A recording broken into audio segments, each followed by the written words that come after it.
My name is Ilse Eichner-Reiner from Vsetín, Moravia, the former Czechoslovakia.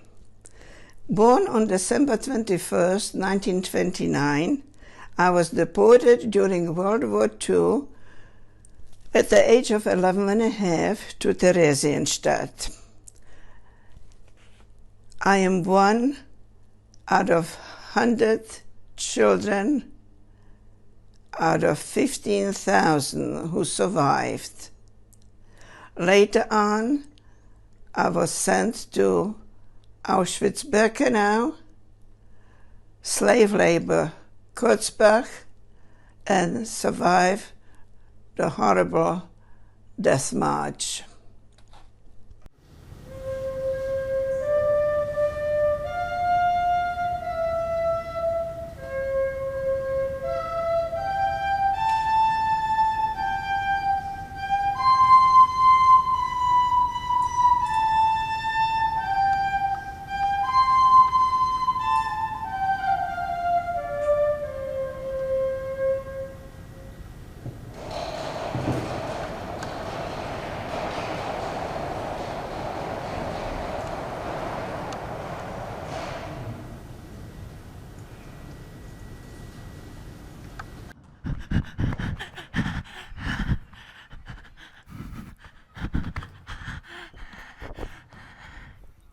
Humphrey, you can catch me. I'll get you next time. Oh, yeah? Yeah.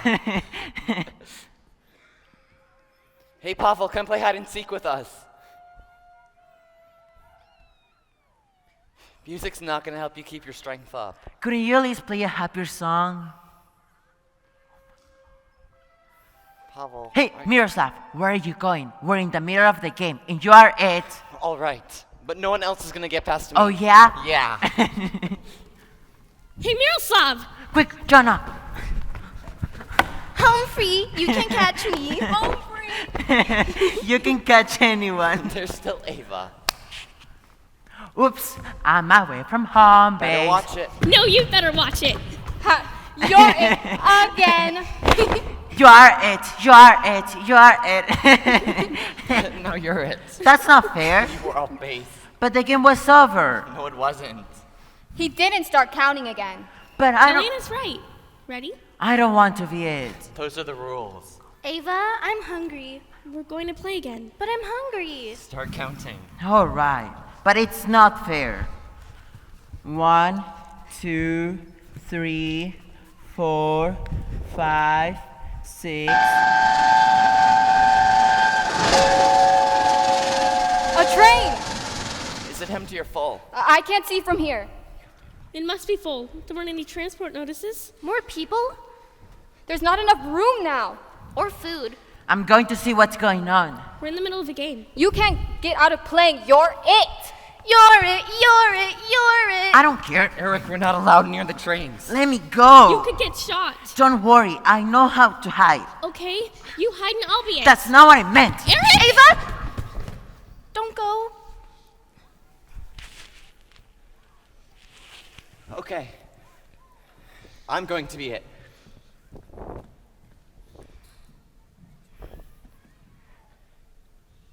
One, 2, 3, 4, 5. You guys better start hiding. 6, 7. I've got a good spot. 8, Come on, Anna, you can hide with 9, me.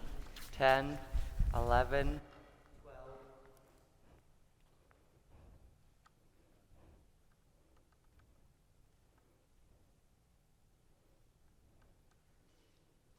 The last butterfly. The very last. So richly, brightly, dazzlingly yellow. Such yellow as if the sun dripped tears upon a white, white stone. The last butterfly, the very last, was carried lightly way up high. It went away, I'm sure, because it wished to kiss the world goodbye. For 7 weeks, I've lived here, penned up in this ghetto. The dandelions called to me, and the white chestnut tree flowers in the court. But I never saw another butterfly. That one was the last. Butterflies don't live here, in the ghetto.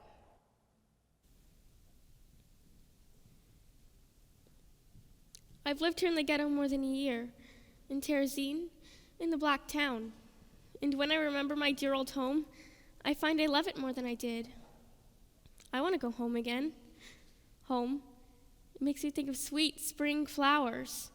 Before, when I lived there, it never seemed so warm and safe. But now I look around and see at once I'm in a ghetto, a place of evil and of fear. There's little to eat and much to want. And bit by bit, it's a horror just to live. But no one must give up. The world turns and times change. Yana, where are you? Over here. Stay where I can see you. I'm hungry. I know. We all hope the day will come when we'll go back home again.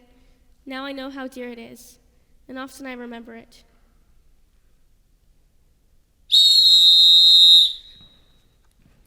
Ava Helarova, 14, Barrack L 310. Yana Helarova, 6, Barrack L 310. Miroslav Weiss, 15, Barrack L 318. Pavel Hoffman, 14, Barrack L 318. Elena Ladarova, 11, Barrack L 310. Terezin, Czechoslovakia, 1942. Eric Gosick, 8, Barrack L 318. Are you all right? Sure, I told you I wouldn't get caught. What did you see? It's a small transport, about 10 cars, but a lot more kids.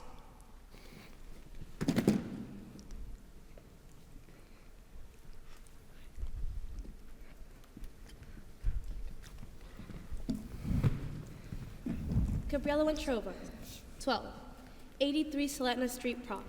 Martin Lowy, 10, 317 Mazel Street, Prague. Not anymore. What do you mean? He means I live in Terezin. Yes, but Life here is going to be a little different. Where's my room? Your room? You don't get a room. You sleep over there with everybody else. When you can sleep. Nighttime can be scary. You hear people screaming and crying. And guards shouting. There must be some mistake. There's no mistake. You don't understand. I didn't do anything wrong. I want to speak to someone in charge. I'm Martin Lowy. They came into our house. They chased away the servants. I got separated from my parents. I tried to tell them, but nobody would listen. They pushed into a boxcar with all these people I didn't even know. They closed the doors. The train started moving, and when it stopped, we were here. It's a mistake. I'm Martin Lowy. My father is Vaclav Lowy.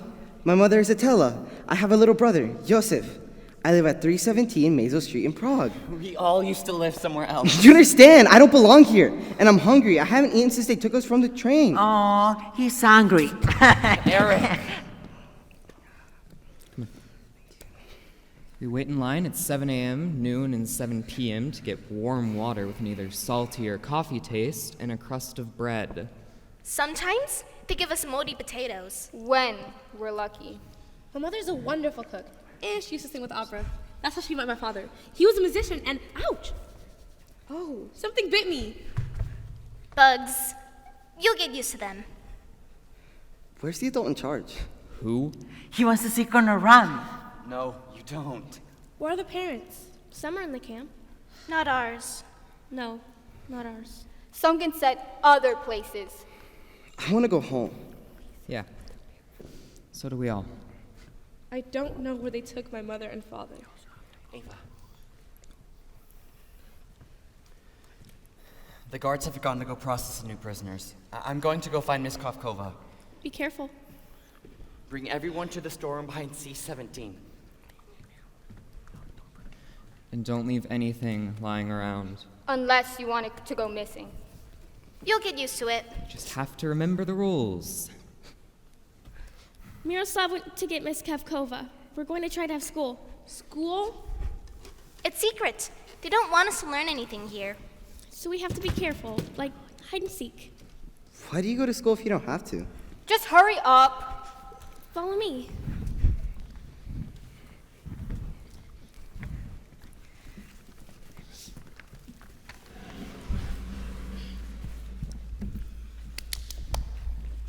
She tell you it's against the rules? You could be shot. Pavel, She has a right to know the truth. you'll be safe. But you have to watch out for the guards. Thanks. Keep Keep an eye out for scraps of paper, old office forms, anything you can write on, or with. Just don't let the guards see you pick them up. You came? Yeah? You have to be very careful all the time. Do you have school every day? No, sometimes it's too dangerous.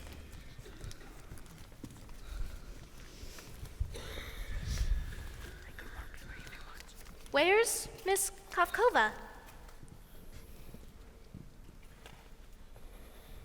She won't be coming anymore.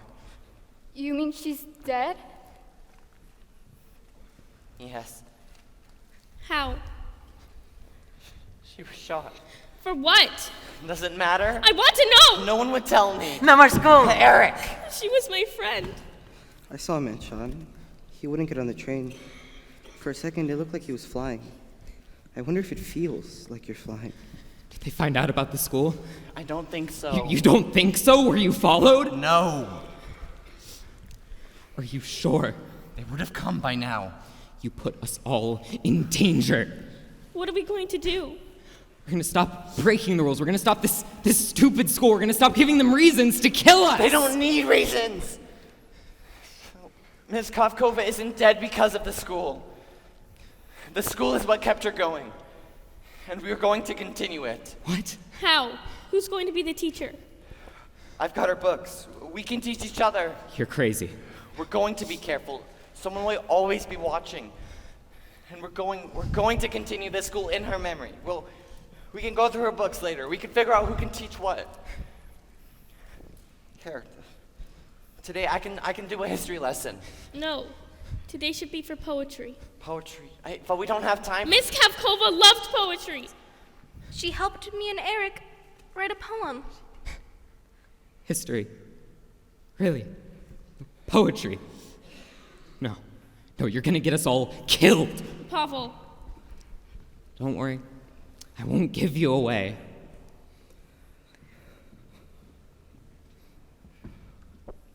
Maybe he's right. No, we have to keep our minds alive.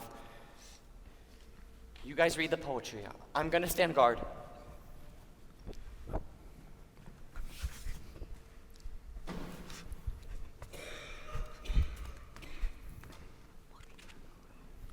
We'll read our poem. Okay, The Little Mousy. but quietly.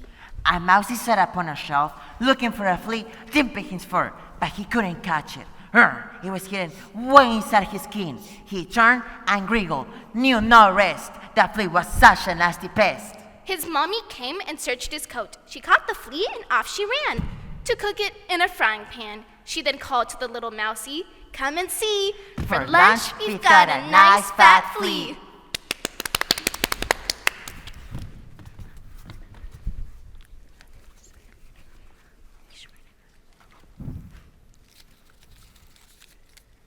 Are you writing a poem? No, just drawing. Do you want to show it to the others? Then who's next? Can we do our poem again? Please. Let's give someone else a chance. I wrote a poem. Good.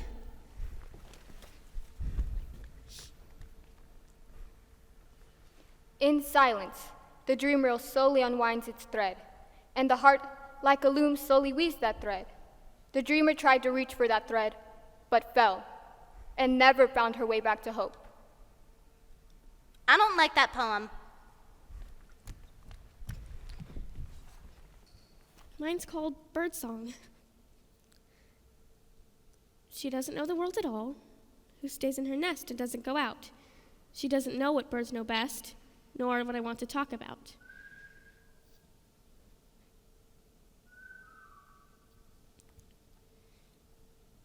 That the world is full of loveliness. When dewdrops sparkle in the grass and earth's aflood with morning light, a blackbird sings upon a bush to greet the dawning after night. Then I know how wonderful it is to be alive.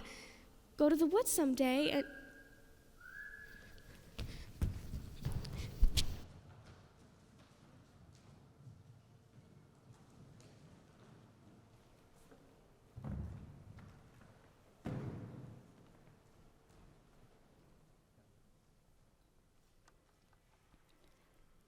The poor thing stands there vainly. Vainly she strains her voice, Perhaps she'll die. Then, can you say how beautiful the world is today?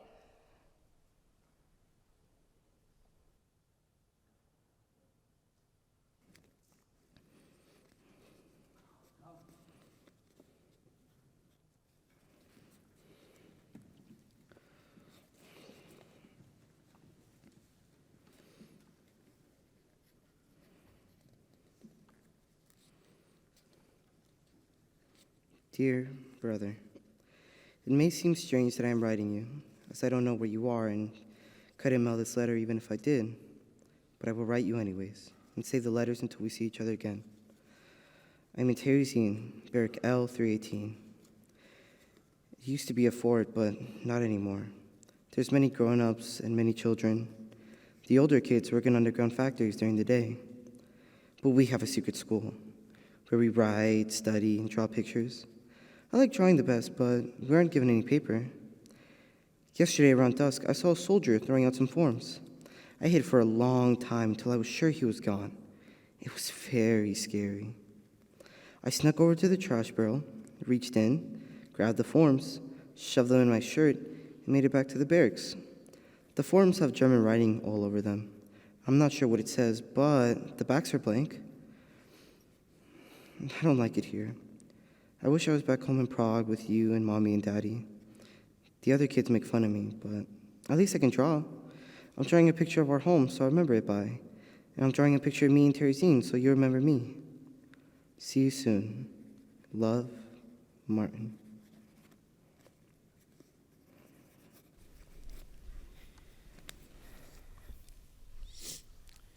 Since Miss Kofkova was murdered, we've realized that we can run the school ourselves. So there has to be other things that we can do also. Ava, Yes? I miss Mommy and Daddy. So do I.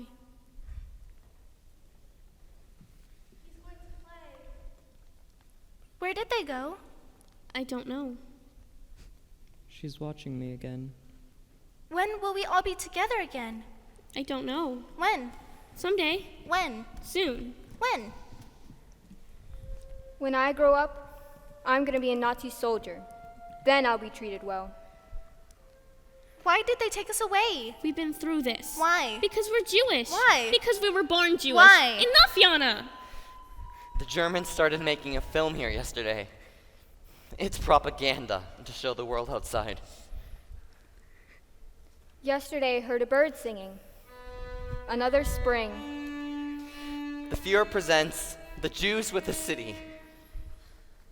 Is it possible the world is going to believe their lies? Ava, Yes.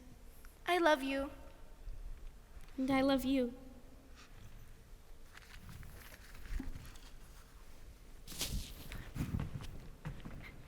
Tell me a story, Not now. please.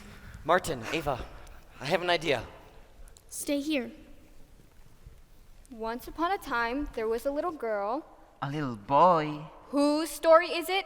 Yours. Dear Diary, this morning I stood out looking at the countryside through the fortress walls.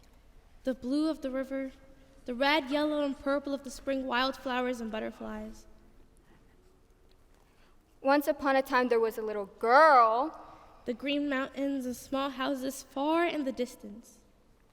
She lived with her mother and father in a beautiful little house far, far away. Then I saw a group of adult prisoners being marched away from the fortress walls. I don't know where. They all loved each other very much. Perhaps they didn't know either. Some of the prisoners were crying. They all looked so thin and gray. Will I look like that soon too? Sometimes the little girl got into fights with her mother.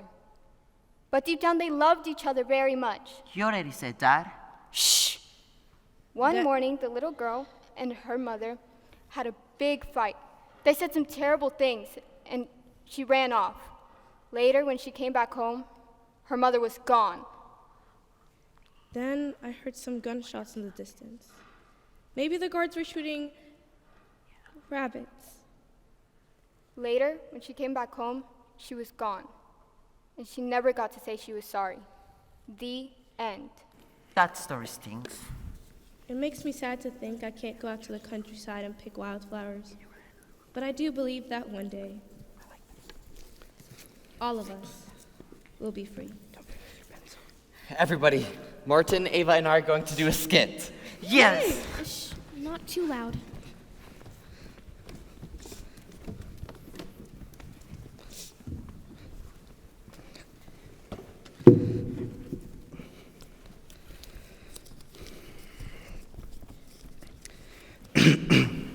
The scene is Speak Berlin. up! The office of the commander of concentration He's terrible. camp Let me is- do it. Eric. It's okay. He'll do it better. The scene is Berlin. Boo! The office of the commander of concentration camp, Terezin. Boo! Knock, knock, knock, knock. Hi, Hitler. Hi, Hitler. Heil Hitler. What brings the minister of propaganda to our humble prison camp? Bord has it that the Jews in Terezin are not treated well. Mwahahaha. Isn't that the point? I agree, but we can risk the world believing these reports. Yes, it could mean a whole lot of trouble. Precisely. But what can we do? We can't give them more food or improve their living conditions. That would be against our... Our anti-Semitic principles. Exactly. Absolutely, but the world cannot have these reports. Leave it to the Jews and their friends to ruin all our fun. Wait, I've got it. He's got it. He's got what? I don't know. We shoot a film. A film. Huh? You know all about film tricks, don't you? The magic of cinema. Errol Flynn and Clark Gable, Rin Tin Tin. We'll shoot a movie showing what wonderful lives our guests have here, and we'll send it to all those raking countries that are poking their noses into our business. Wonderful. Brilliant. Zeitz. Camera. Action. Let's make our own film. Yeah. Pavel, how about you be the cameraman? Yeah, no thanks. Oh, come on. It'll be fun. All right. I'll be the cameraman. I'll be a Nazi guard. We don't need guards. Someone has to be in charge. I'll be a guard too. There's only one. Besides, you wouldn't be any good at it. Cut it out. Make me. Enough. Ready? Action. The Fuhrer presents the Jews with the city. Terezin is a model community. Here, Jews are free to wait out the war in safety and comfort while maintaining normal, everyday lives. There is no shortage of jobs.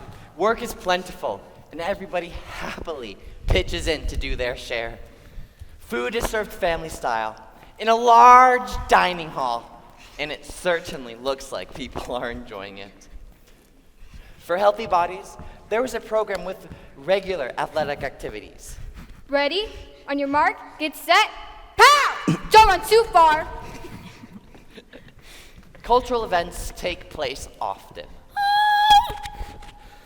The elderly can often be found sitting in the park, just enjoying the day. I wish those children would play more quietly. Yes, they get on my nerves. When I was young, children had better manners. We certainly did. More tea? Ding. Terezin has its own independent government, which works closely with the representative of the Reich, Colonel Rahm, to ensure that the community runs smoothly. Colonel Rahm makes a point of personally welcoming new Terezin residents. In this case, it's a group of Jewish orphans. Yes. Terezin is a wonderful, happy place to live. A place where Jews, thanks to the glorious Fuhrer who has gifted them this city, are free to live in peace, away from the horrors of the war.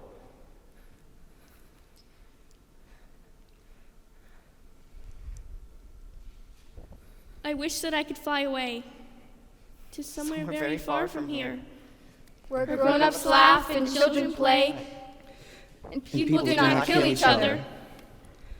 Maybe all of us, 10 million strong, will find that world before too long.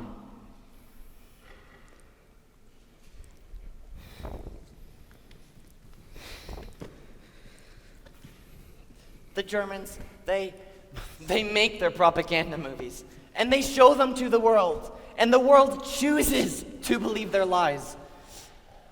No one is going to magically come to our rescue because no one knows what is really going on here. Skits and games are not enough. These are our lives. This is our futures. We have to fight back in whatever ways we can. I want to fight. Stop it. Not that kind of fighting.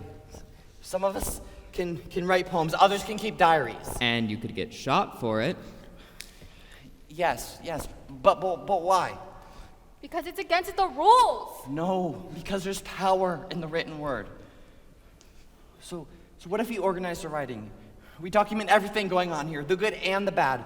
We can fight the lies with the truth. Who would read it? Us, the other prisoners. It could be an inspiration, and maybe one day we can find a way to get a copy to the world outside.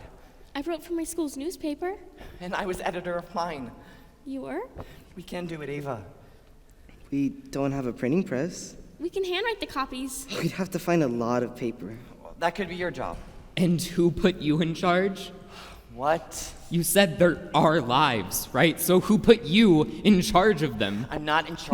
No, you sure act like you are, and you're putting them all in danger. You'd rather sit around playing music and doing nothing? Playing music is something. Holding on to a bit of life and art and humanity is something. Come on, staying alive is something. But is it enough? It is for me. It's more than enough. Not for me. Me neither. The grown-ups do the fighting. We're kids. When are you gonna get that?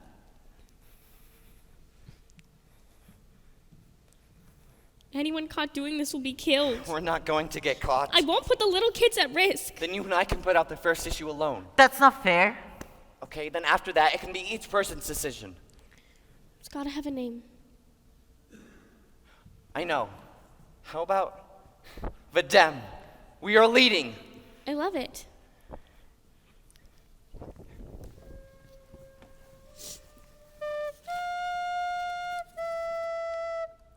I know that piece.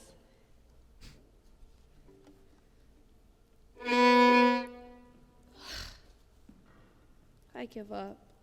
Well, there's no need to do that. I mean, come on.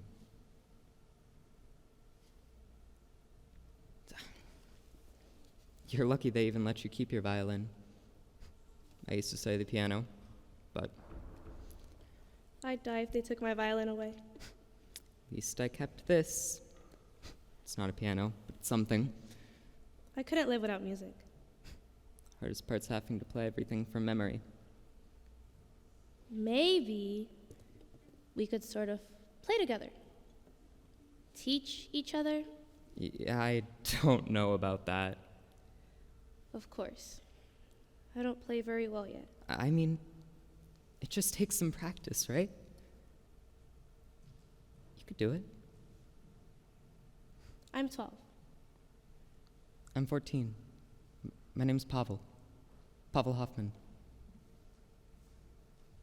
I know. Gabriella. Gabriella Winterova, was it? It's nice to officially meet you. Why don't we work together? Just make a start.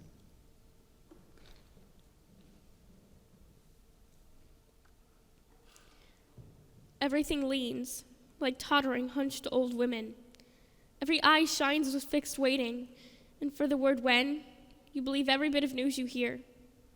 The buildings now are fuller, bodies smelling close to body. In the garret scream with light for long, long hours. This evening I walked along the street of death.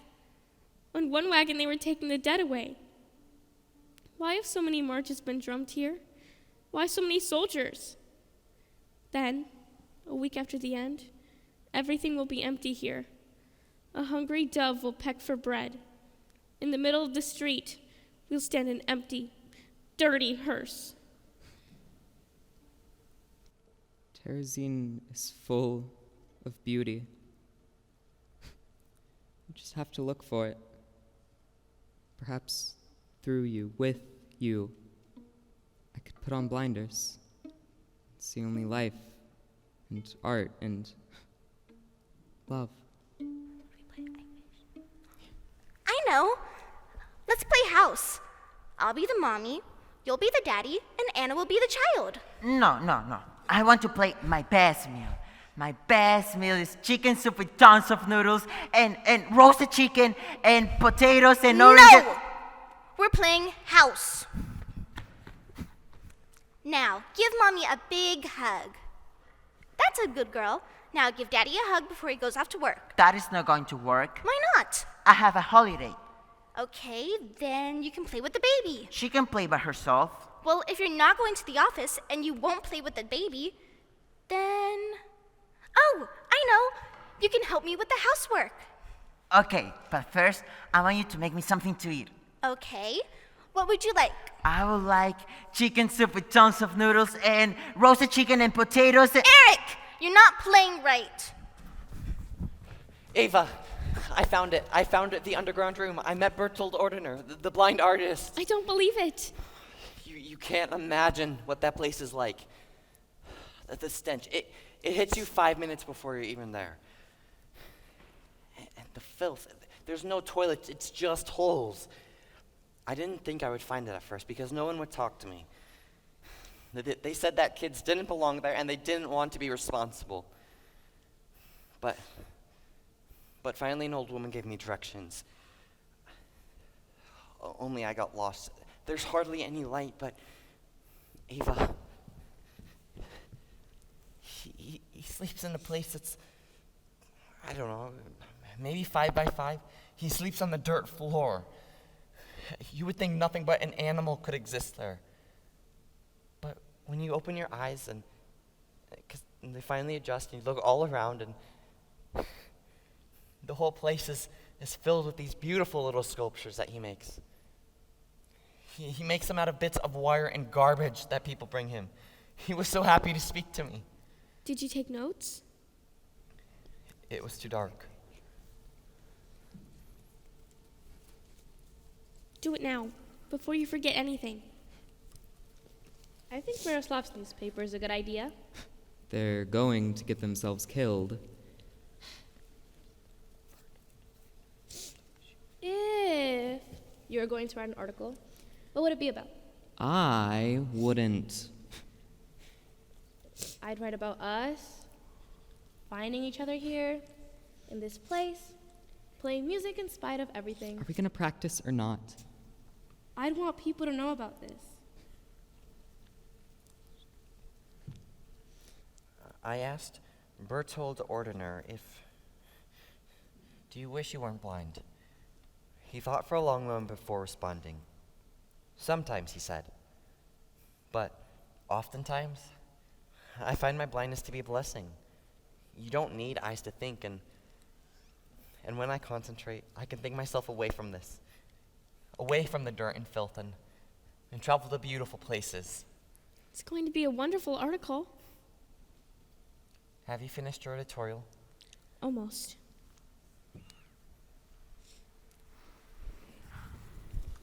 Can we stop playing this game? Why? It's so fun. Can I play too? I don't know. Sure. He can be the older brother. Now, go take your sister for a ride in your wagon. Where is it? You have to pretend. Don't you know anything? Don't talk to our son that way. Now, you watch the children while I make supper. Okay.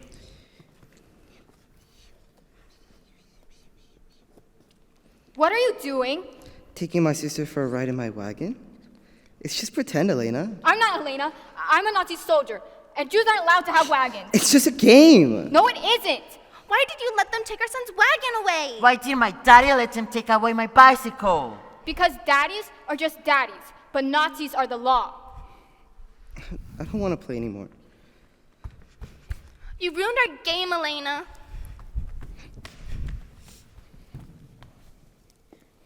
More and more we hear of prisoners stealing food from each other. What can we say about these people? That they are hungry? We are all hungry, but we don't all become thieves. Should we not blame them because Terezin drives them to do things that they would never ordinarily do? Then what about the people who risk their own lives to help others here? Yes, we do see examples of the most extreme selfishness. However, we also see examples of the most extreme selflessness. And the truth is, neither is caused by Terezin. Both are the individual's real faces coming through, stripped of their masks of social pretense.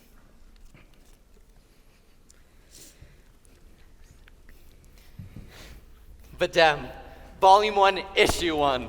Videm! It's beautiful. Tomorrow, I'm going to start bringing it to all the other barracks. That's too dangerous. You could get caught. Ava, it's a chance I have to take. I can write out some extra copies. Me too. You'll probably mess it up. We need all the help we can get. I love the article about the sculpture still creating art. Pavel, isn't that what you said was important? Yeah, congratulations.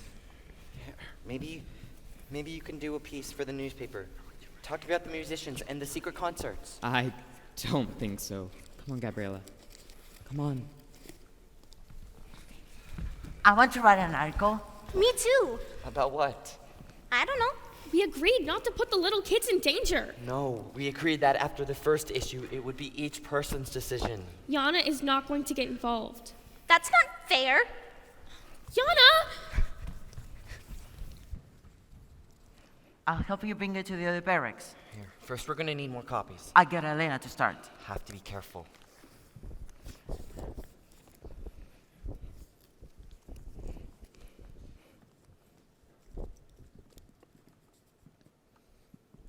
What are those? Just drawings. They're good. You think so? Maybe you could do some for the newspaper.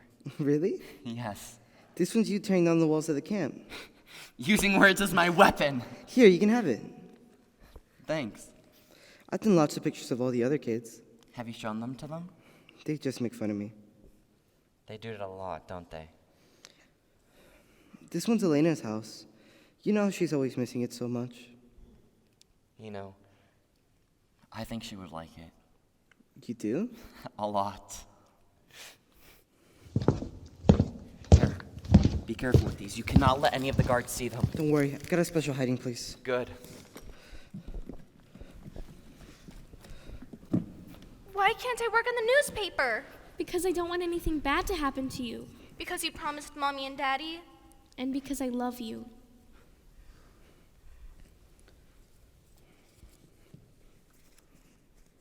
On a purple sunshot evening, under the white flowering chestnut trees, I stand looking at all that the world has to give us every day. The world's a bloom which seems to smile. I want to fly, but where? How high? If things in barbed wire could bloom, why couldn't I? I will not die.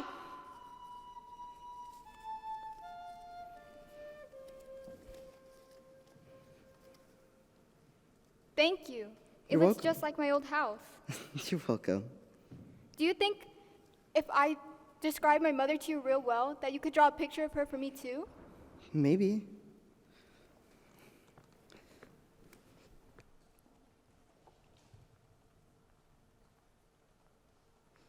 My old house, now abandoned, stands in silence, stands asleep. So beautiful and filled with life, so beautiful a place to live. Abandoned now, rotting in silence. Tainted house, tainted time.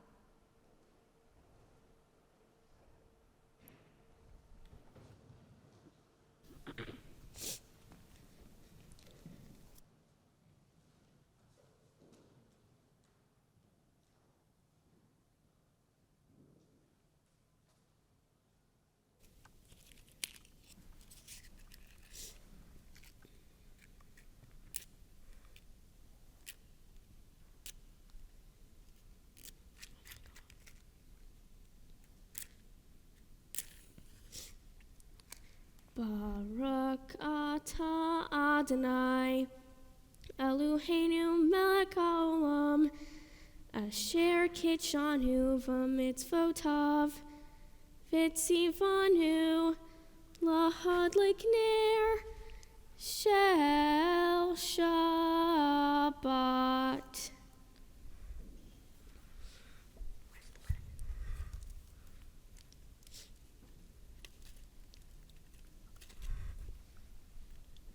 Barak atah Adonai Eloheinu Malach haolam Hamotzi lehem min haaretz. Amen.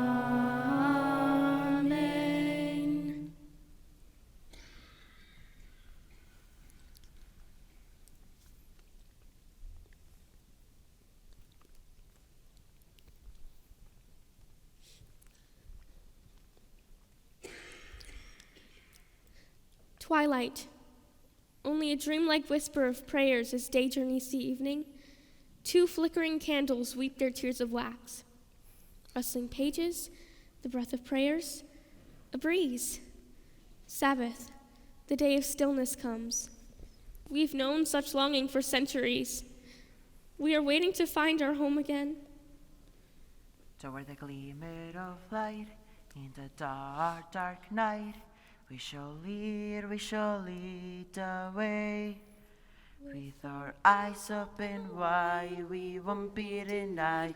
We shall lead, Another day has gone to keep into the bottomless pit of time, but in the ghetto, darkness too is kind to weary eyes which all day long we've had to watch. Our spirits are high, no more standing by.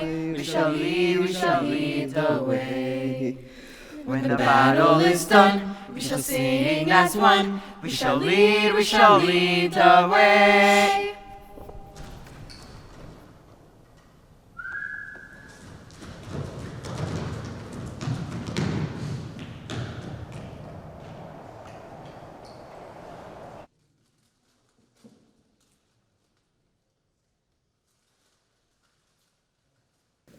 Dear brother, it's hard to believe I've only been here for 6 months. My memories of our life in Prague seem more and more like a dream, like a story I was once told, but that never really happened. I don't remember ever not being hungry. I don't remember ever not being frightened. But the scariest part is it's getting harder and harder to remember what you and Mommy and Daddy look like. I try to draw you all. I close my eyes and try so hard to picture your faces, but I can't. Would I recognize you if I saw you? Would you recognize me?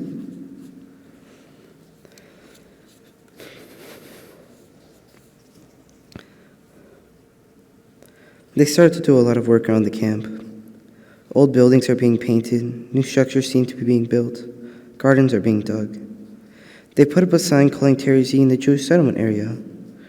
No one is sure why, but the rumor is that the Germans have agreed to let the Red Cross visit.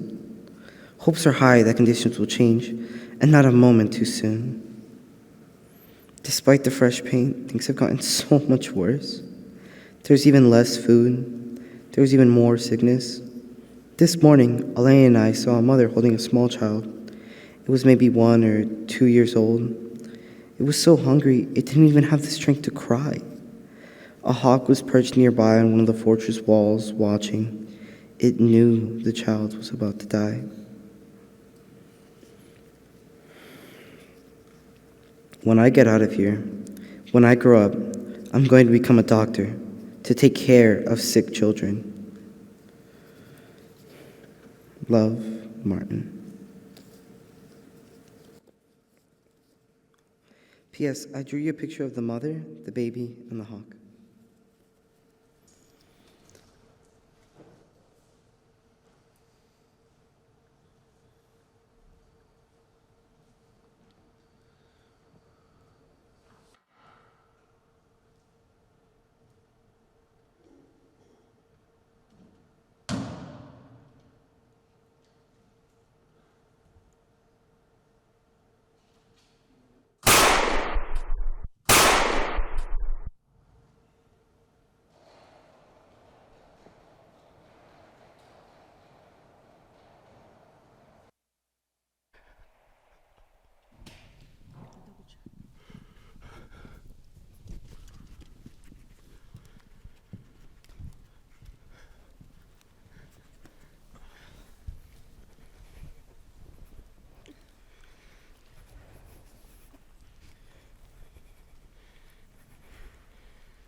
Today,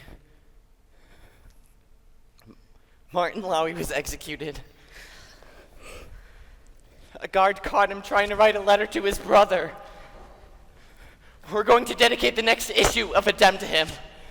We're going to include a biography with some of his letters and drawings. Haven't you learned anything? Pavel! Do you really think they don't know about your newspaper, about everything we do here? Do you think it was an accident they caught Martin? No, they're watching us. They're watching everyone all the time. They can watch everywhere at once. They have informers. What? Prisoners who get special treatment in exchange for information, extra food, blankets. And those are just rumors. And how many deaths are you willing to be responsible for? Maybe we should stop for a while. No, we can't. Not now. The Red Cross is coming. This could be our only chance to show the world what's really going on. We have to put out even bigger issues of Adem. Fill those as much information as possible so we can get them to the delegation so they can take it away with them and show the truth to the world. It's too dangerous now. No, Ava, we don't have a choice now. I'm going to do this, okay? Even if I have to do it alone. I will help. Me too. Do you want to be the next martyr? We have to, Pavel. I need a minute. Ava. If I get caught, what will happen to Yana? Ava, what's going to happen to her if we sit back and do nothing? Ava, look at us. Is this how anybody should be forced to live? It's not, because they tore us away from our homes and our families and our cultures. And they did it, and they did it just for one purpose, and that purpose was to destroy us. But we cannot let them succeed. We were separated from family, but we've created our own family. We were removed from civilization by violent hatred, but we're creating our own society based on love and respect for our fellow men, with nothing but contempt for any kind of persecution. And so we will continue to write, we will continue to draw, we will continue to learn, we will continue to grow, and we will continue to document.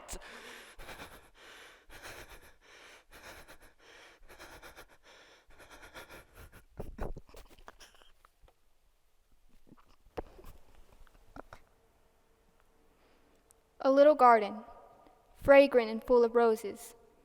The path is narrow and a young boy walks along it. A little boy, a sweet boy, like that growing blossom. But when the blossom comes to bloom, the little boy will be no more.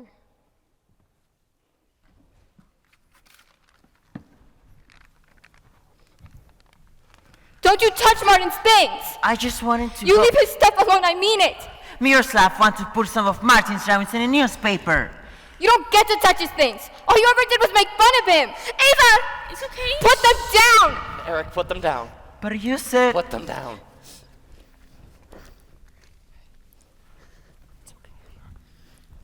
How about you go through Martin's things? Bring me what you think he would have wanted for the newspaper. It's for the Red Cross to see.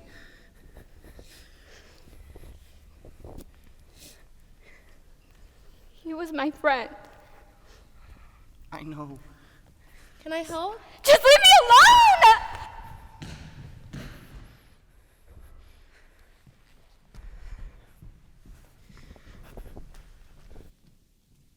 The heaviest wheel rolls across our foreheads, to bury itself deep somewhere inside our memories. We've suffered more than enough here in this clot of grief and shame. A 4th year of waiting, like standing above a swamp at which any moment might gush forth a spring. But instead, the rivers flow another way, not letting you die, not letting you live. And the cannons don't scream, and the guns don't bark, and you don't see blood here. Nothing, only silent hunger. Children steal bread here, and ask, and ask, and ask, and all would like to sleep, keep silent, just go to sleep again. The heaviest wheel rolls across our foreheads, to bury itself deep somewhere inside our memories.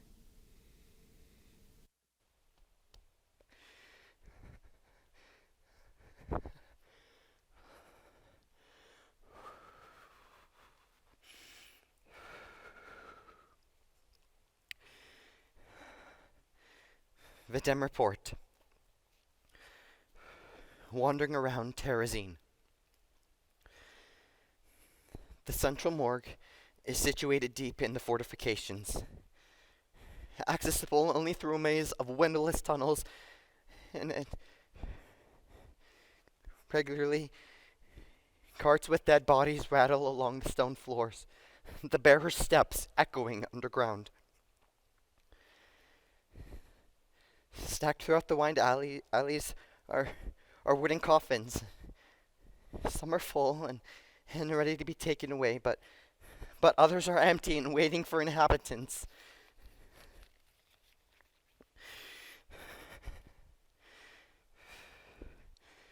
The morgue has been in existence since August 12th, 1942, and 21,000 corpses have gone through its corridors. I watched as the workers wrapped the dead body. I asked them what it was like to handle corpses all the time, washing them, wrapping them, putting them in coffins, taking them to the crematoriums.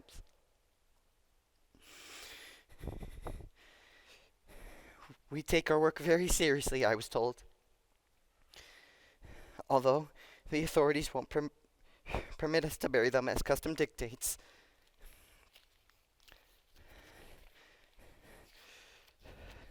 Still,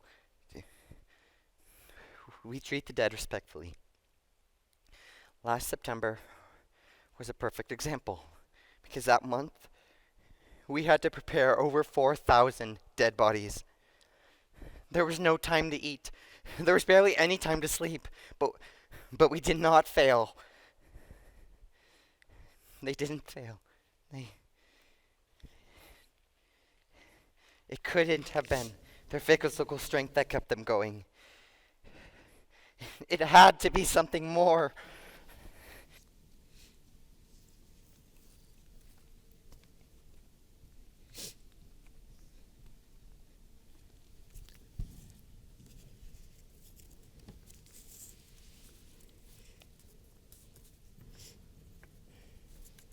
My hand's getting a cramp.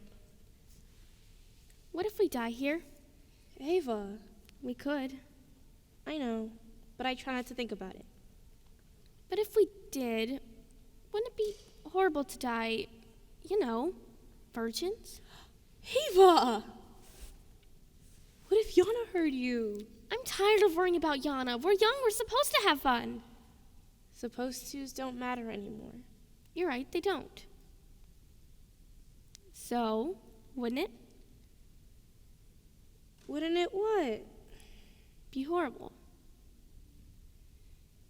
I guess. What if Pavel asked you? He wouldn't.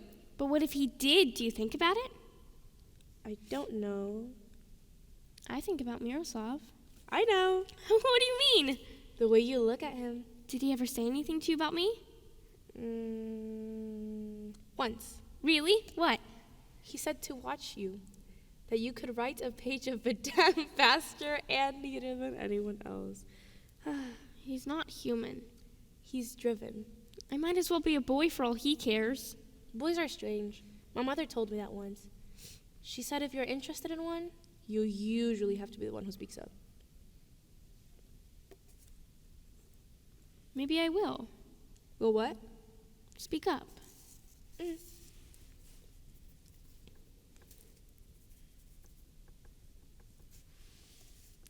So what?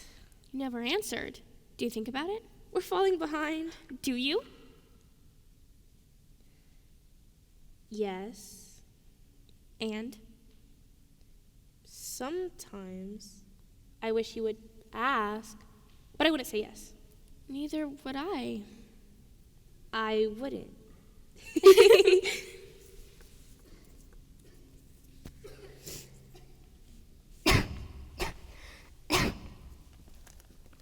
Are you all right? I found some extra paper. Thanks.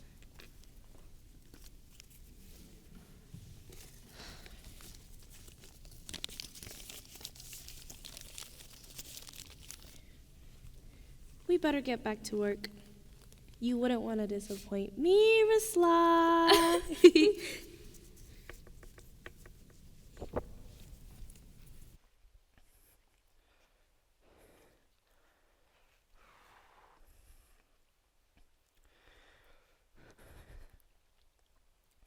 Videm report. Wandering around Terezin. Today I visited the so-called hospital to report on it for the newspaper. There were men and women of all ages, as well as children, and they were crowded into a long and dark, smelly corridor. There was barely enough room to stand. The crowds were pushing. Disease and suffering was everywhere.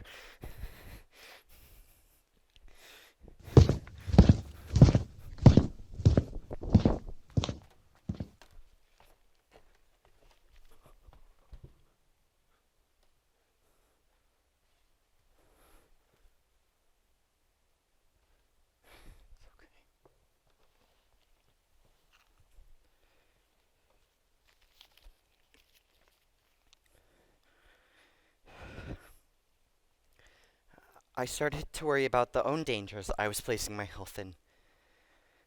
The few doctors were overwhelmed with the number of patients and lack of supplies. But even so, they kept working tirelessly, endlessly. Suddenly, a man rushed in. Dr. Hertz, he called, trying to catch his breath. You are on the list.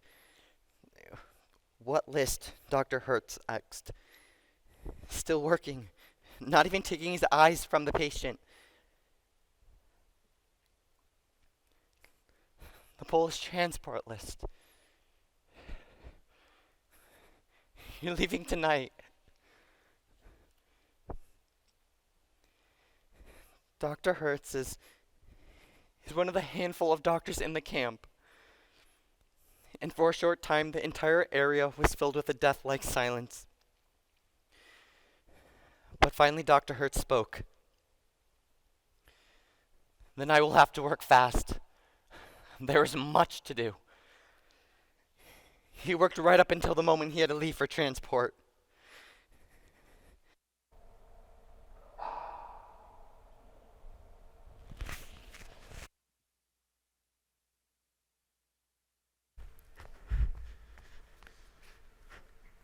I heard a man and a woman talking about the trains to Poland.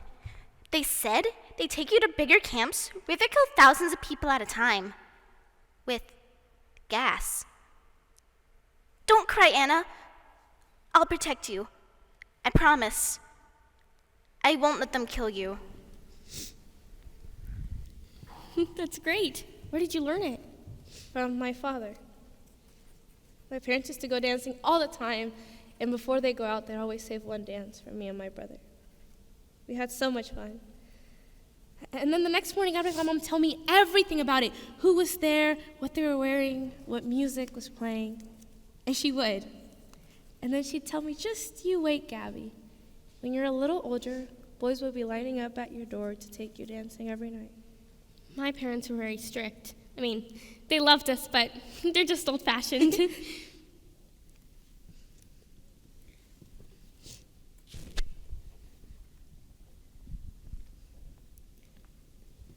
Would you teach me that?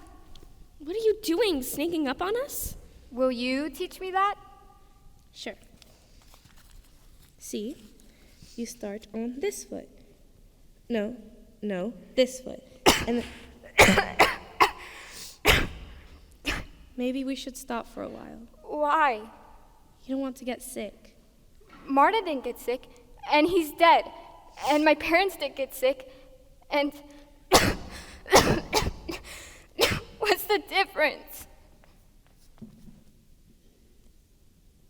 You could have been nicer to her. I don't like her. She scares Yana. Does she scare you too? Come on, let's dance some more. We better get back to work. Miroslav is waiting on our articles. Just a few more minutes. Pretend I'm Pavel. Papa.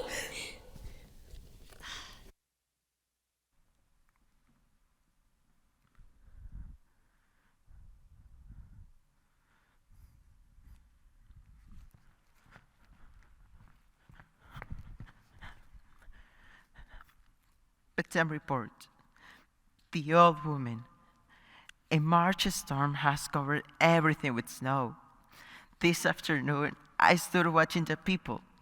It was very cold out, but it was just as cold inside. I saw an old woman. With white hair and a torn scarf. She kind of looked like my grandmother. It's funny. I haven't thought about any of my family for a long time. The old woman walked quickly and carried a metal dish. She must have been going for her lunch. Suddenly, she slipped on the icy pavement. She hit her head and didn't get up. Some other prisoners tried to help her, but she was dead. My feelings are never emotional. But later on, when I thought about the old woman and about my grandmother, I felt like crying.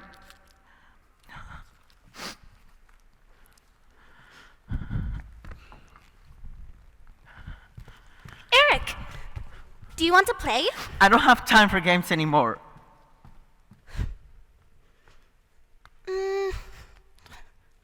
Miroslav!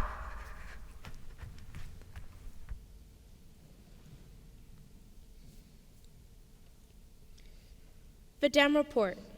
The recitation.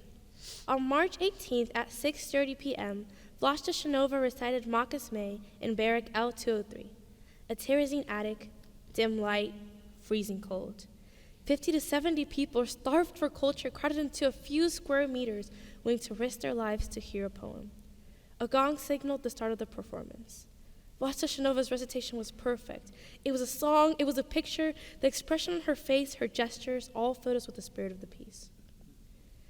We felt the warm night's rain, went into the woods, traveled through, heard the winds of flowing through the tops of the ancient trees.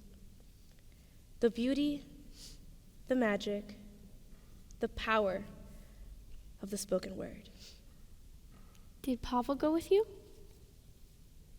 If her words could affect me like that, Miroslav has to be right about the article. It won't just inspire the other prisoners. Everyone says the Red Cross is coming soon. I know. Read me your article.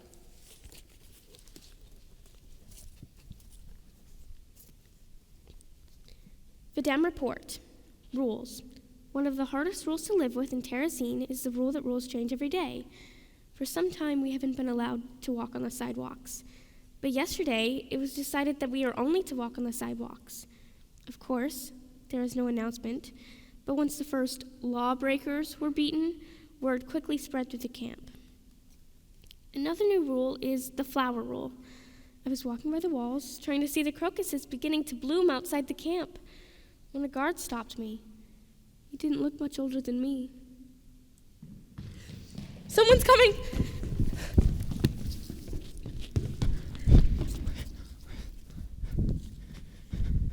Pavel, you scared us. We were supposed to be practicing. I waited and waited for you. I thought something had happened. I'm sorry, I lost track of time.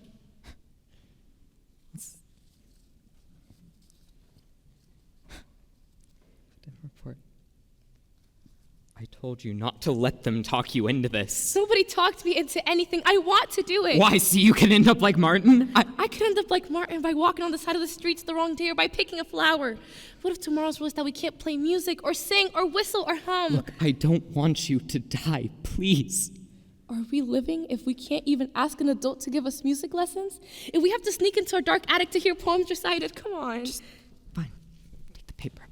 Pavel!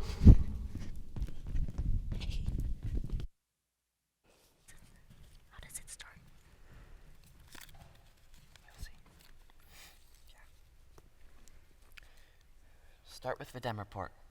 Then what? Just tell me the story and I'll write it down. saw an old man sitting on the ground.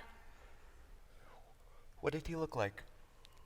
He was very old and very skinny, and he had a long white beard that went all the way down to his lap.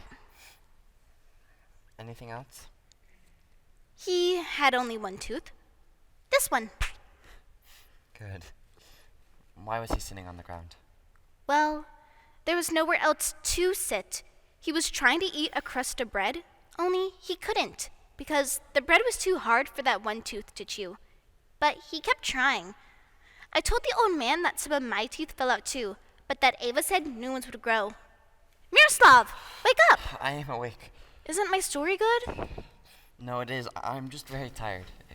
If you want, I'll sing you a lullaby, and you can take a nap. You can even hold my doll. What are you guys doing? Miroslav's helping me write for the newspaper. No! I told you I don't want her involved. She's too young. I want to do it, Ava. It's her decision. I'm not a baby anymore.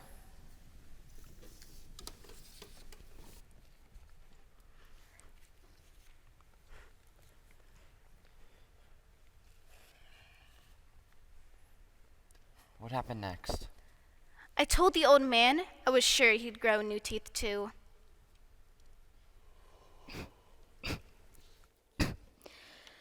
The Dem report.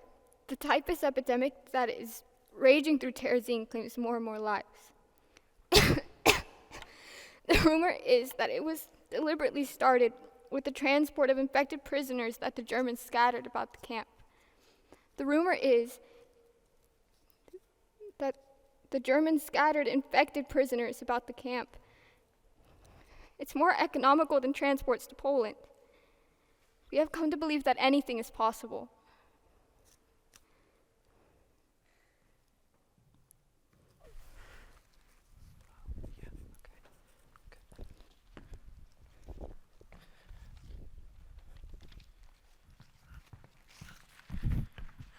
Have you got a plan to get the papers to the Red Cross? I'm working on it. What about my report in the factories? Are you putting the next edition? No, because I want you to rewrite it this time, but try to include the other side. What other side? They're using kids, prisoners, just a little older than us as a slave labor in the mission factories. And whose idea was in the first place? Eric. Mr. Epstein and the other Jewish elders. Mr. Epstein says that he's saving their lives, that it's only because those kids are useful that they're not being shipped off to Poland. Which one's worse? I'm not saying that he's right, I'm just saying to include his reasons. Maybe it also include that he looks well fed. Eric, wait! Eric!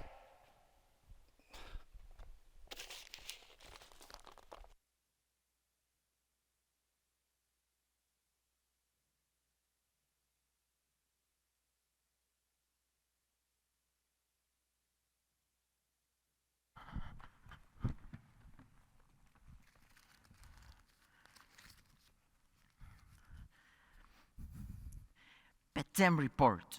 The big joke. Today the Red Cross visited the camp. Yesterday's final preparation was to ship over 1/3 of Terezin's residents to Poland, so it wouldn't seem too crowded here.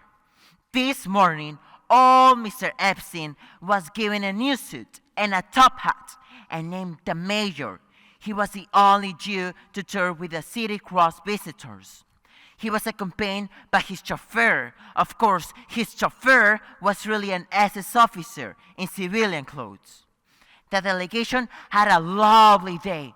Photos were taken. Some of the younger children were given new clothes and got to ride in the new carousel in the new play area, which was especially built for occasion. We got to go round and round all day. For 8 hours, we got to go round and round so the Red Cross wouldn't miss us. The Red Cross people were very happy to see that the rumors they had heard were false, the living conditions were fine, that food was ample, that there was no overcrowding, that we had our own independent government. They were careful not to open any doors they weren't shown, not to touch the wet paint, not to speak to anyone they were introduced to, not to continue down the road to the crematorium. Everyone was very, very happy. Why didn't you get a newspaper to a Red Cross? Why didn't you even try? Because nobody was allowed near them. If you're giving the papers to me like I ask, I'll have run straight at them screaming, read this. I'll have jumped off the damn carousel waving the papers at them. Eric, and you would have been dead. At least I would die doing something. You were too scared to even try. No, That's not fair. Fair? Is it fair that we're here? No! We've got to fight back. We are, by staying alive, by defying them. I used to think you had all the answers. If I only could be like Smiroslav, but it's just stuck. Stop it, Eric. Make me. You won't do anything to me. You won't do anything to the Germans. You won't do anything to anyone. I'm warning you. You're nothing but a fast-sucking cow. Stop it! Stop it!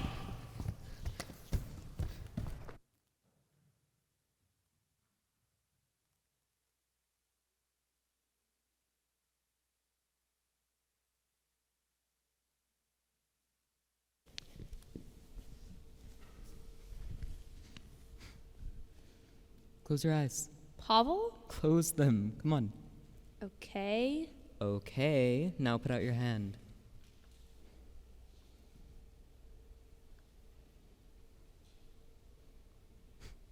Happy birthday. You remembered. Where did you? It was growing by the wall. But it's against the rules. You could have been. But I wasn't. Come on. It's beautiful. And now, I'm gonna take you dancing. Dancing? Where? The most beautiful restaurant in the world, with the most wonderful orchestra. Close your eyes again. Close them, come on. Can you see it? The waiters are all in tails. Oh, yes. And the tables are beautifully set. With flowers. And silver. And fine china. The orchestra's begun playing. A waltz. I love waltzes. May I have this dance? Certainly.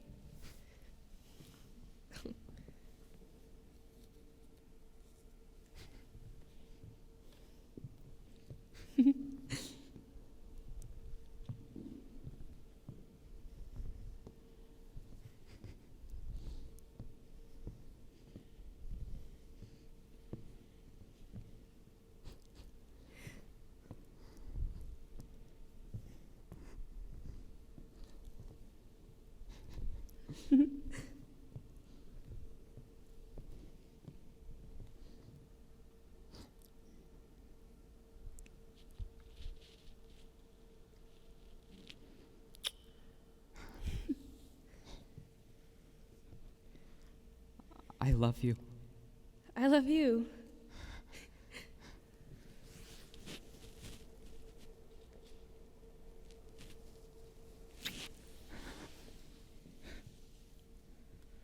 Wait, I've got one more surprise. What is it? The Dem report. Pavel. Come on. Months ago, pianist Gideon Klein discovered a grand piano in the old school garret. It appeared not to have been touched in years. Since finding the instrument, Mr. Klein has dedicated his every free moment in an attempt to restore it.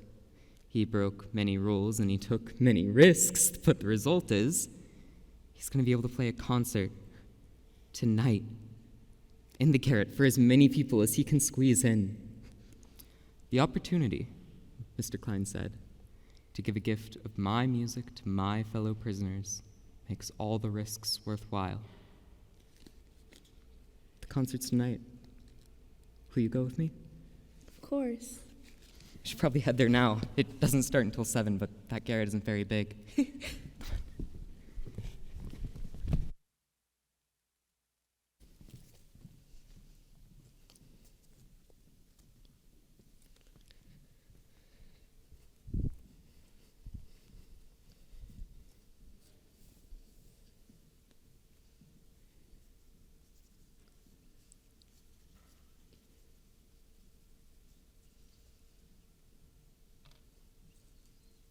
As a poet, I would like to write about spring and love, about sunny days, about cool evenings filled with the charm of moonlight, about birds and flowers and trees in bud, as I did in the past when I was not as tired as I am now. As you, I would like to say goodbye to summer, to the bright sun whose rays do not get through bars, or to caress withering buds for a while. But I cannot. I cannot. I am in prison.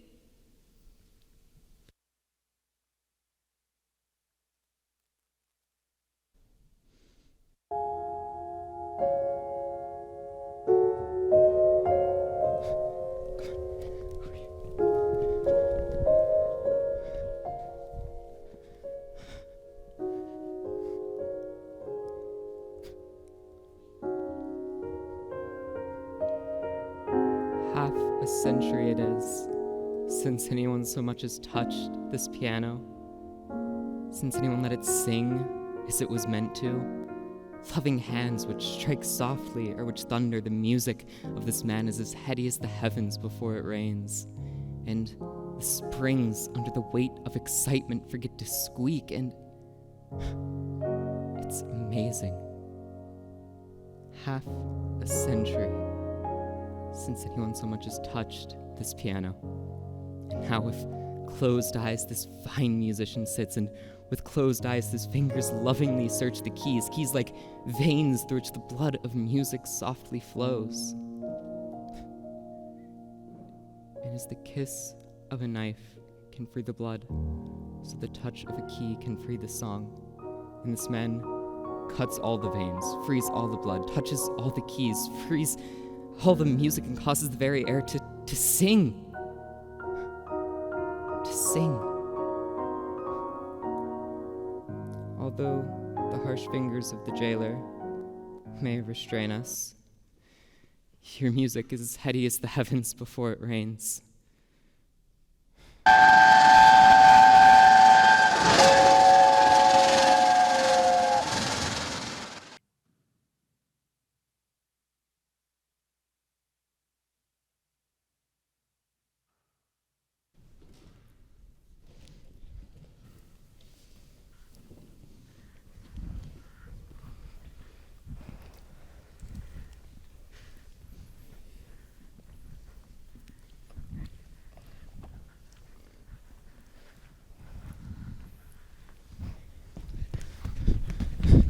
There are transports! We know. The whole camp knows. I've never seen so many trains. I heard they're going to Birkenau. Someone said us Auschwitz.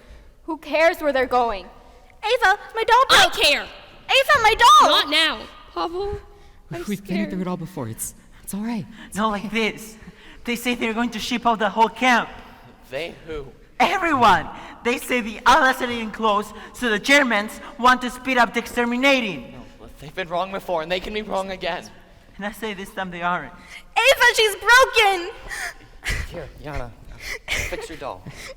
Everyone says that the war is ending, that the Germans are about to be defeated. Yeah, they don't want any survivors.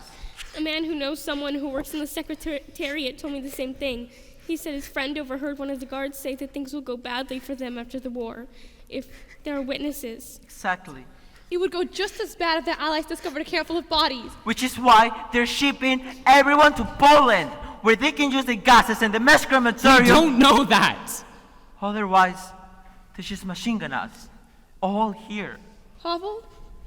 Okay, it's somebody who knows somebody who knows somebody who overheard something. I mean, come on, it's all rumors. What if it isn't? What if we're on the list? Then we have to hide our work. All of it. The poems, the drawings, the letters, and newspapers. We can't take them with us to Poland, otherwise they could be lost here forever. We all have to know each other's hiding spots, so whoever's left, whoever survives can recover them. I can't think that way. We have to. Otherwise, everything we have worked for will have been for nothing. Everything would have been for nothing. Pretty good joke. No, look. This is my hiding spot. Up atop the platform in the book.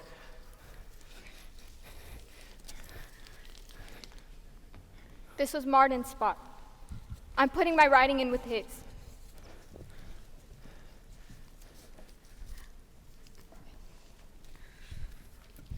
This is for ours.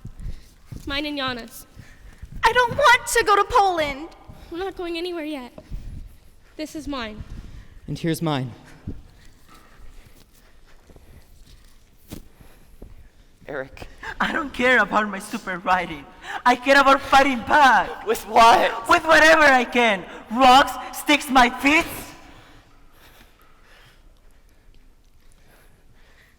The transfer list has to be up. I'm gonna go see who's on them. Pavel? It's better to know, right? Don't worry, Anna. I won't let them hurt you. I promise. I'll be right there with you wherever you go. You'll see.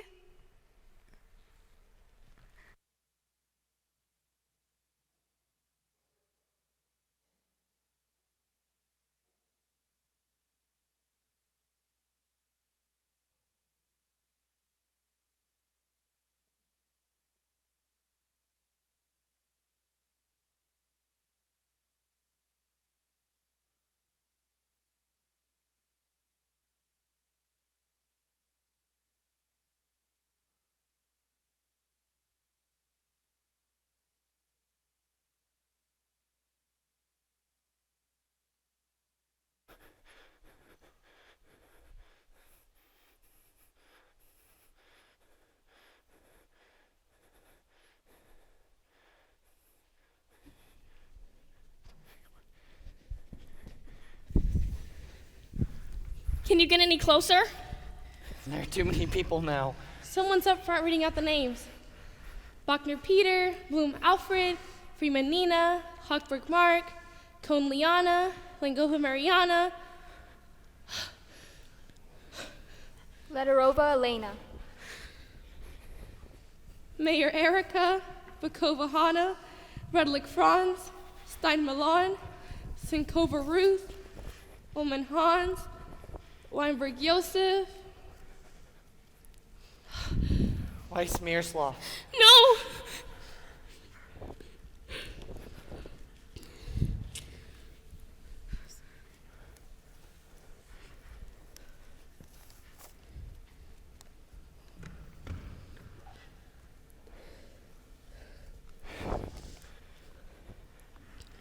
Eric, maybe you were right. Maybe we should have been fighting back. It's not true.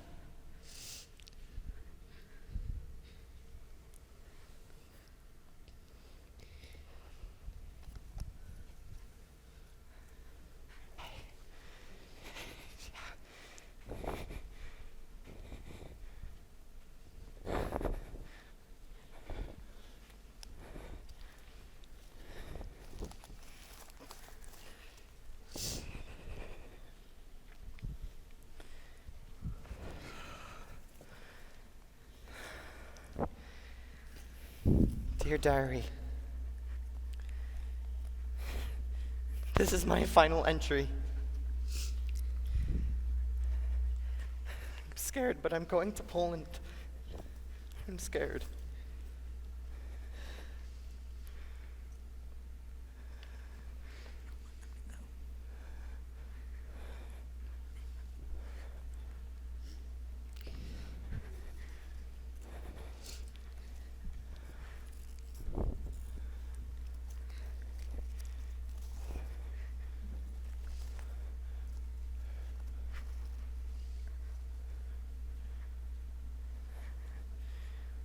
Are you ready? I love you.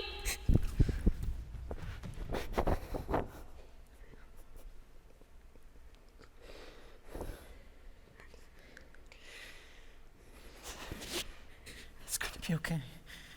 We're going to find each other when this is all over. Look at us. We're supposed to be kids. We've come so far.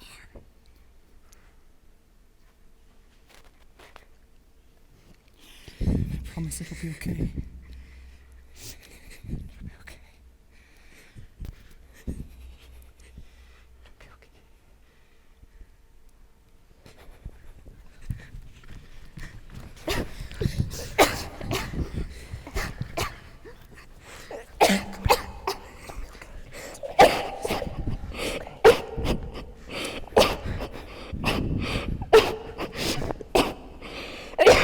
my favorite meal.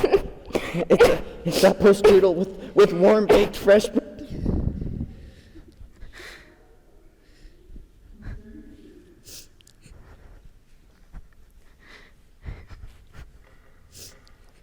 As the first trains pull out, further lists are promised for tomorrow.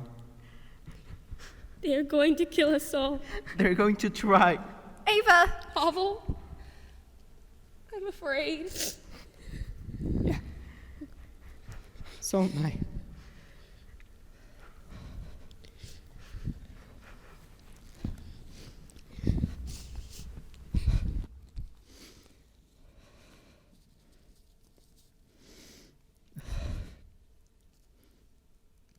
She was right. I want someone to know I was here. I want someone to know I existed. I want someone to know about me and Gabriella and about her music. Not much is said as afternoon turns to evening and evening turns night, and yet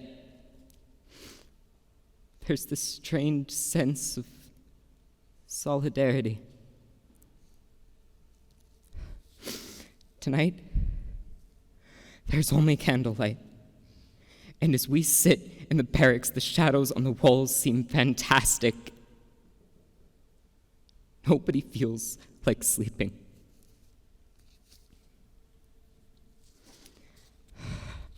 The truth? I'm afraid of Poland. I see my mother's worried eyes searching for me. Over and over, I see Miroslav carrying Elena to the trains, and I can't help but wonder, what's in store for tomorrow? Destroy people marching along the street. The children are quite pale. They carry backpacks. It's a Polish transport. The old are going, and the young are going, and the sick are going, and the healthy are going, and they don't know if they will survive. Thousands of people have died, but it's not enough. The German whistle wants more and more blood. We have to fight. We have to prove we're not sheep.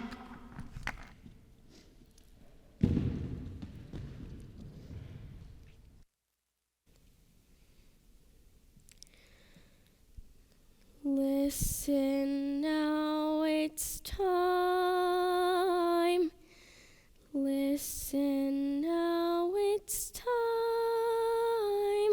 The boat whistle has sounded, and we must sail out toward an unknown port.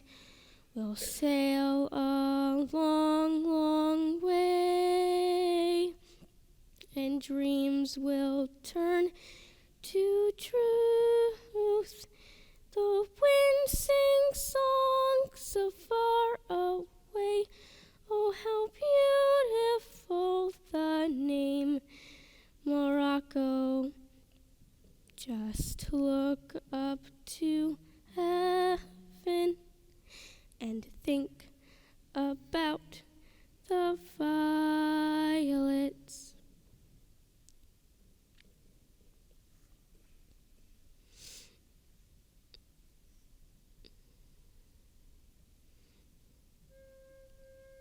I was once a little child. 3 years ago, that child who longed for other worlds. But now I am no longer a child, for I have learned to hate. I am a grown-up person now. I've known fear. But anyway, I still believe I only sleep today, that I'll wake up a child again and start to laugh and play. Somewhere far away out there, childhood sweetly sleeps. Along that path among the trees, there by that house which was once my pride and joy, my mother gave me birth into this world so that I could weep.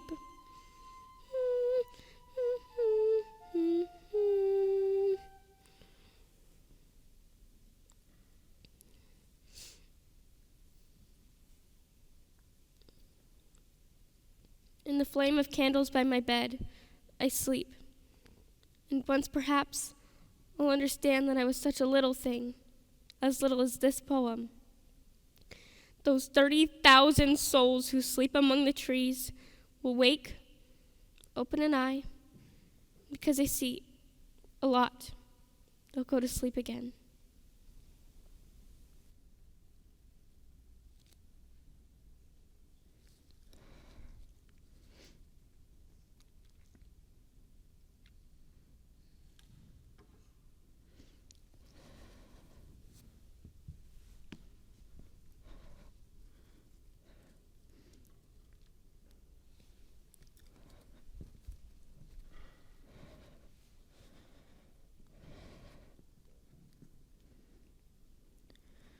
Fitem report.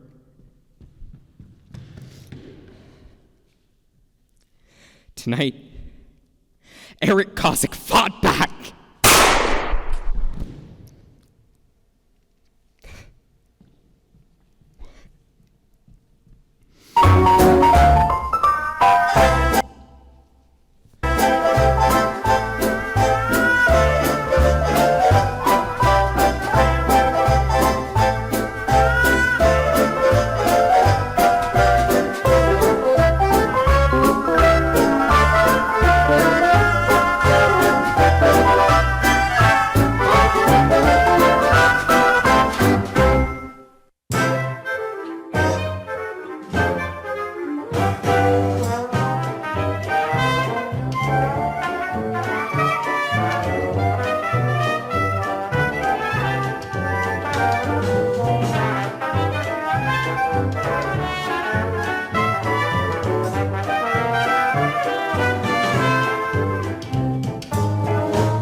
L310 and L318 present The Snow Queen, written by Eva Hilarova and Miroslav Weiss.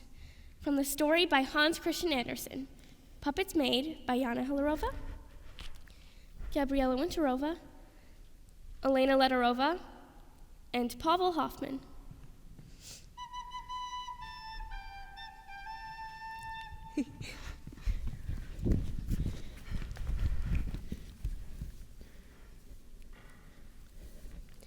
Once upon a time, there were two little children, Carl and Gerda.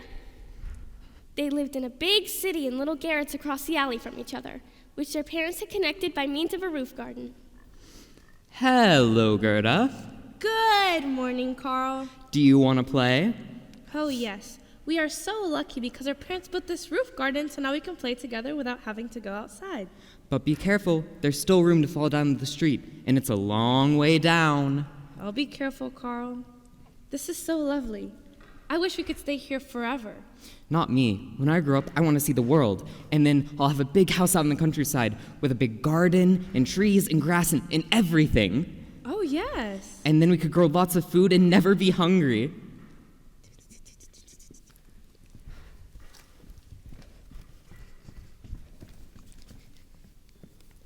Scene 2. Far in the North Pole at the Snow Queen's fortress. Oh, it's so lonely here, all by myself. Oh, but you have me, Your Highness. You, wizard? But you're old and ugly and useless. I think it's time to send you to Poland. Oh, there's no need to be hasty. Why, I'm still useful. See, I have this here magic mirror. A mirror that will let you see all over the world. So what? So we can use it to find you a companion. A beautiful little child you can bring back and keep with you forever. A beautiful little child. What a wonderful idea.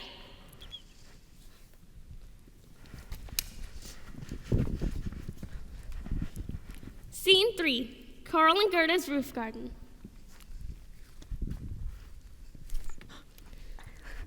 It's snowing. We better go inside. Not me. I'm going to take my sled and go to the park. But you can't. It's against the rules. I don't care. I'm going. Scene 4. The park. Psh, wee. This is fun. Do you like the snow, little boy? Huh? Yeah, I guess. Well, I can take you to a place where the snow is even better. Really? Where? I can't tell you, but I can take you there. Oh, I don't know. Come!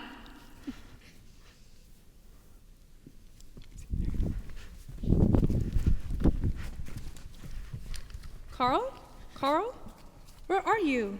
Oh dear, I must find him. Oh, little bird, have you seen Carl? Chirp, chirp. No. Chirp, chirp. Mr. Tree, have you seen Carl? Nope. It's summer again. I've been looking for such a long time. Oh, Mrs. Cloud, have you seen my Carl? Yes, the Snow Queen has him locked up in her fortress up at the North Pole. Oh no, I must save him. Don't worry, I will get my friend the wind to help. They will blow a strong gust of wind that will send you all the way there. Ready? Whoosh! Thank you, Mrs. Cloud. Thank you, Mr. Wind. Now I must save Carl.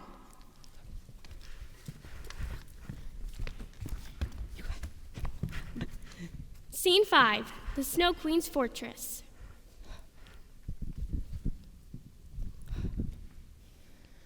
I'm so cold, and I'm so hungry, and I've been here such a long, long time. But I can't give up, or the Snow Queen will send me away, like she sent away the wizard. Carl? Carl? Is that you? Gerda, how is this possible? I never gave up. Quick, untie me. Okay, now go and hide. I'll pretend to be asleep, and when she comes back, we can tie her up and throw her in the... Shh, here she comes. What? Asleep again? This is not why I brought you here. All you do is sleep or complain about the lovely cold or about how hungry you are. I give you plenty of snow and ice to eat. Couldn't you light the oven for just a little while? Please? All right, but just for a moment or I'll begin to melt. Now, Gerda. What? Stop! What have you done? Tied you up, and now we're gonna throw you in the oven so you melt, and you can't hurt any more little children. Oh! And now we can go home. And live happily ever after. Hooray!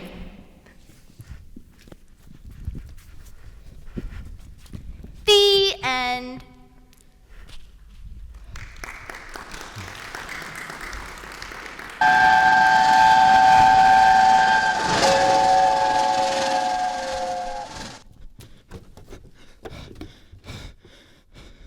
There are more transport lists.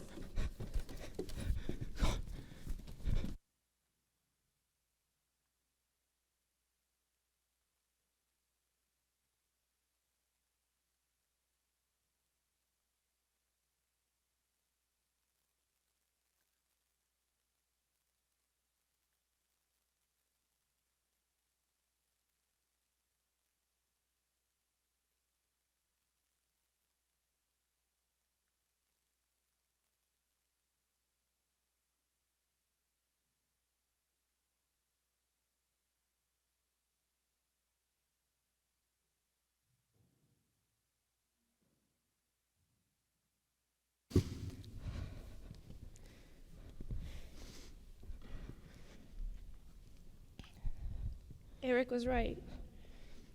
They're shipping the whole camp out. But at least we'll be together. And together we can survive. It won't be for long. The Allies are coming soon. We just have to I'm not watch out. going. What? Don't you get it? I'm not on the list. I don't have a transport summons. But you have to. I mean...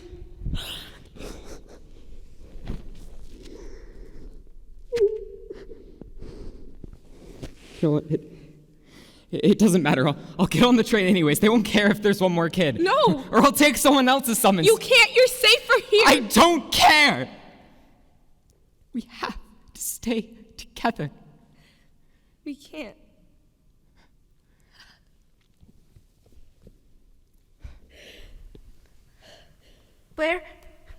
Where's Anna? I can't find Anna. Here she is. I don't want to go to Poland. I know, but we'll go together. You and me and Anna. And perhaps when we get there, Miroslav will be waiting for us. And maybe Mommy and Daddy. Really? Maybe. Attention, attention. All who've been issued transport summons are to report to the trains immediately. Attention, attention. All who've been issued transport summons are to report to the trains immediately.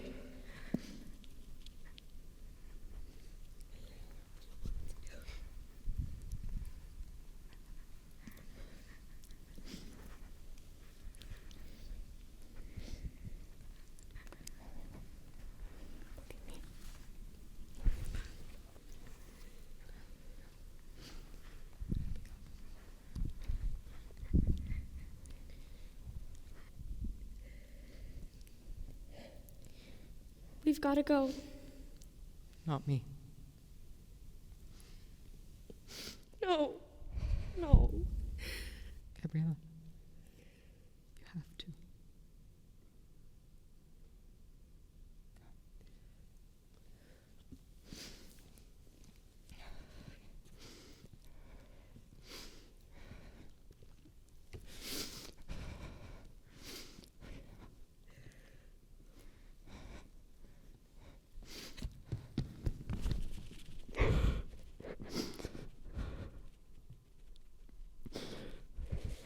Find you. I swear I won't stop looking. I will find you.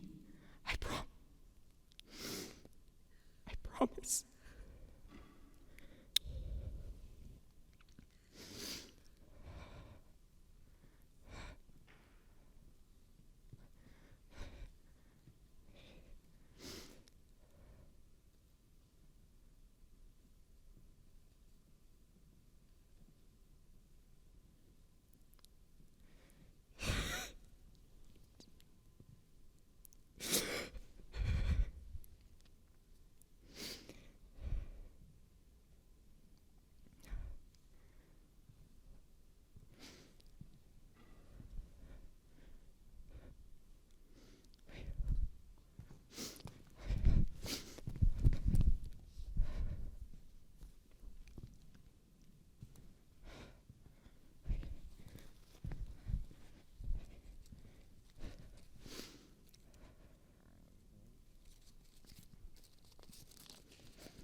You constant, quiet memory that haunts me every day, reminding me of her whom love I send. You wrap yourself around me and I smile, remembering my very dearest friend. You, sweet remembrance, tell a fairy tale about my girl who's lost and gone from me. Tell of evil overcome by good, of curses foiled. Please, just bring her back to me. Fly somewhere off to her and ask her soft and low if she thinks of me sometimes with love. If she survives, if she's well, and if I'm still the dearest thing to her heart.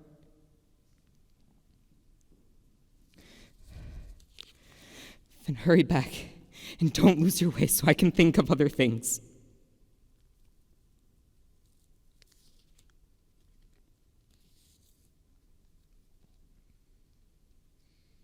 You really were too lovely to stay. I miss you so. Goodbye, my love.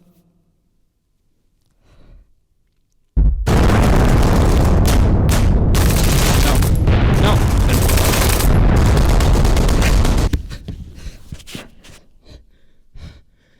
May 8th, 1945. Liberation Day. We're free. the Soviet armies arrived. The Germans' last act was to throw grenades around the camp.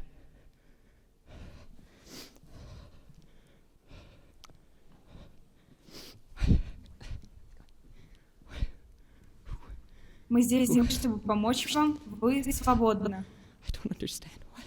We are here to help you. You are Мы free. здесь, чтобы помочь вам. Вы свободны.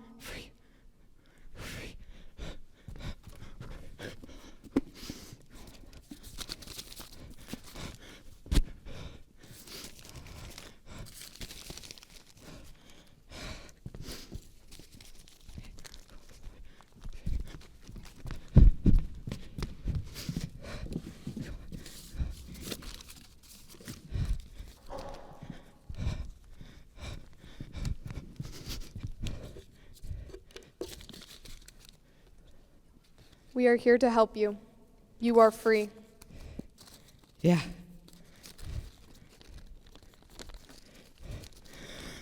I'm coming.